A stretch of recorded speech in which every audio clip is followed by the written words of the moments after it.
Motlactol, ichan de moanimatzin. Un pachante motatas y manmovelitos. Y pangión chanzin tesolzin, chanzin de miek monemilis, neme motlactol. Kentlaicón, macais choca de miquis monacayotl. Al segundo Seminario Internacional de Lenguas Indígenas, titulado Pueblos Indígenas, Derechos Indígenas y la profesionalización de intérpretes en contextos multiculturales y multilingües. Les agradecemos su presencia en este evento, donde celebraremos el encuentro cultural y lingüístico de pueblos mexicanos y extranjeros. El Kikapú, que de acuerdo con el Catálogo Nacional de Lenguas Indígenas publicado por el INALI, pertenece a la familia álgica, es el único idioma de esta familia que se habla en México.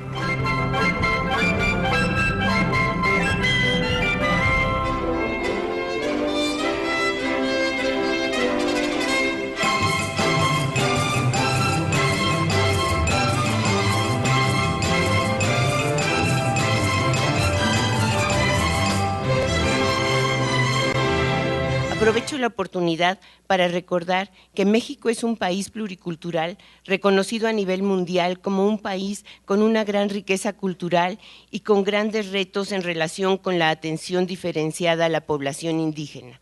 Por ello, la institución trabaja en el fortalecimiento de las lenguas indígenas como un elemento de identidad.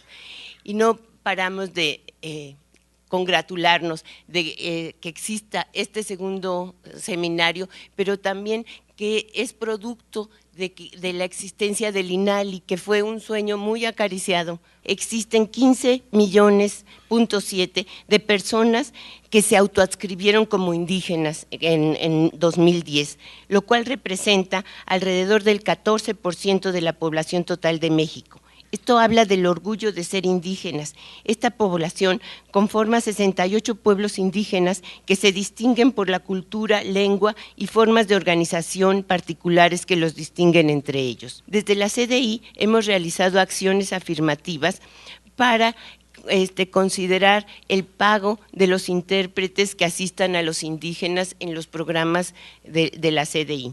Así, actualmente tenemos una peculiar característica. Aunque la población indígena de menos de 100,000 habitantes manejan 22 lenguas de 5 familias lingüísticas, entonces hemos trabajado a través de años en la formación de una ley de lenguas, para lo cual colaboró con nosotros don Félix Martí, el presidente y fundador de Lingua Paz UNESCO, que es una organización que tiene como meta justamente la paz de los pueblos a través de la defensa de las lenguas indígenas. Se formó una red de cooperación intercultural multilingüe, inicialmente formada por Ecuador, Perú, Bolivia y Paraguay, a los cuales se sumaron posteriormente Chile, Argentina, Brasil, Venezuela y Colombia. Y da la casualidad de que una de las primeras reuniones que tuvimos de la RECIN se realizó aquí en la UNAM, en México, invitado por López Farfán.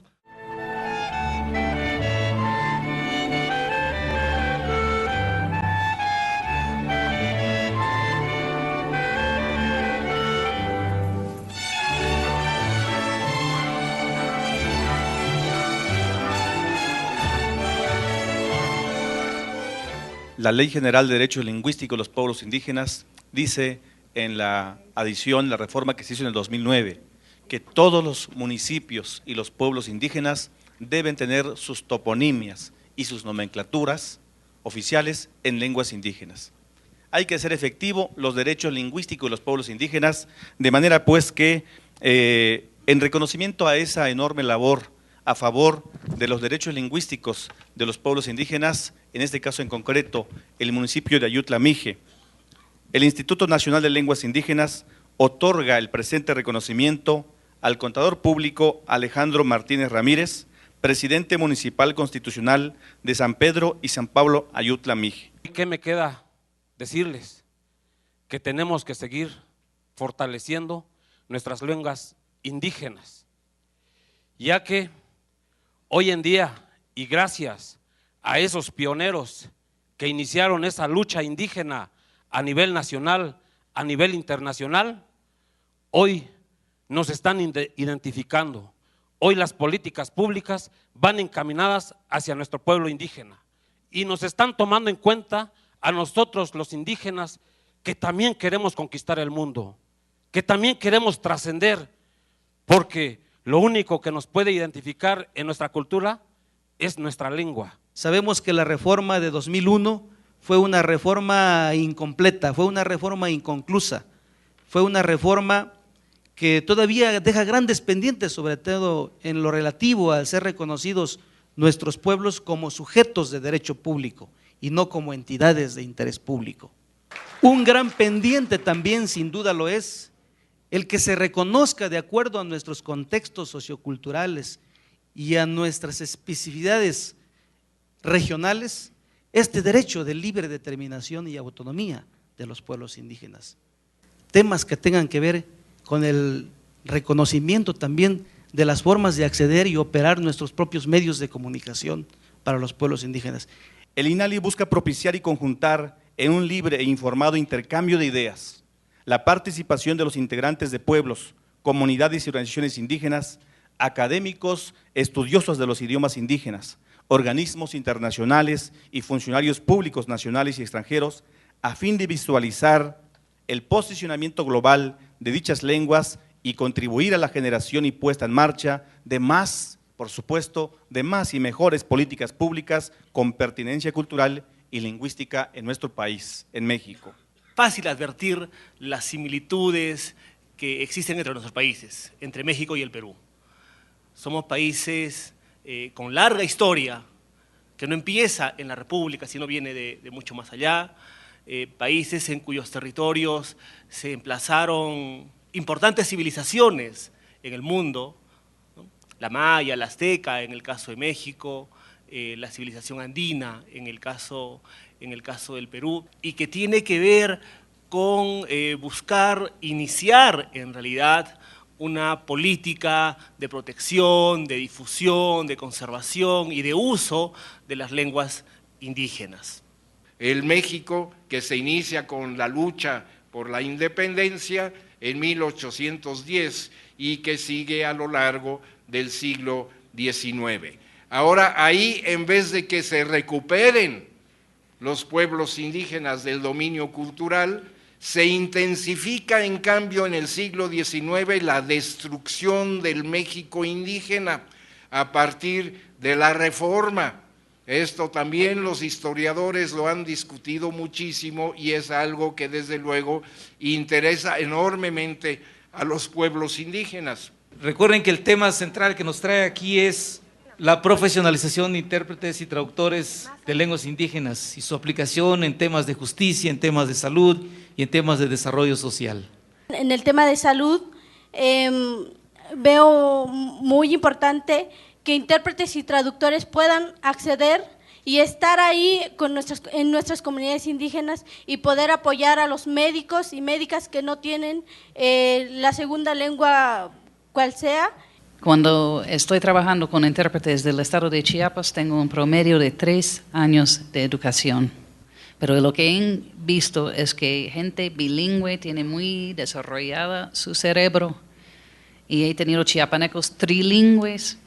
Entonces han sido intérpretes maravillosos, pero había una gran lucha entre intérpretes profesionales de California de español e inglés que toman un examen, que estudian durante años y que sí tienen licenciaturas, etcétera. Ellos decían, no se puede porque esa gente no tiene la educación. Entonces hay que capacitar gente ahorita con lo que tenemos. Va a haber una introducción al derecho positivo mexicano, va a haber también una introducción al derecho indígena. Así sucesivamente se va a llevar la materia. Entonces eso ya está en pie. Fueron 30 días intensivos, cursos intensivos de formación como intérprete para que fuéramos certificados, ¿no? Crear tribunales especializados en materia indígena. No con profesores universitarios que todavía existen, no. Con estos nuevos abogados que conozcan el derecho indígena y los derechos indígenas. La cultura hebrea de la cual provenía, o judía, de la cual provenía Jesús de Nazaret, no tenía la facultad ni el derecho a aplicar normas para aplicar la pena de muerte. ¿Por qué? Porque esa estaba reservada a la cultura jurídica dominante romana. Igualito, la cultura jurídica española la aplicó para las culturas jurídicas de América. Yo quiero recordarles que 418 presidentes municipales que hoy ejercen tal cargo en el estado de Oaxaca fueron elegidos en asambleas. Discernir qué asuntos se deben discutir al interior de la comunidad y por usos y costumbres o por sistemas normativos indígenas más que usos y costumbres y resolver por asambleas y qué casos deben ser ventilados en los sistemas de derecho positivo. Pero los asuntos importantes quedan reservados a las autoridades oficiales del derecho positivo. Tener una ley general de derechos lingüísticos de indígenas no excluye lo demás, lo que está haciendo es posicionar justamente, creo yo, los derechos indígenas, que evidentemente hay que revisar para esto y todo lo que se ha dicho yo creo que es importante. Bueno, lo que decía ya el compañero es importante, ¿por qué vamos a pensar las traducciones solo en función de un proceso judicial o de que me entiendan? No, hagamos estudios grandes de traducción en un sentido amplio. Me va a guisar un molito por el cielo de Montalbán. De noche sueño contigo, mi querida soledad. Me va a guisar un molito por el cielo de Juchitán. De noche sueño contigo. Te chuyumil tulakaba. Kinkat oltiktech tiesutuka. Katsau boyash no kabiti tulak linlako muchano tiele no hoch meya.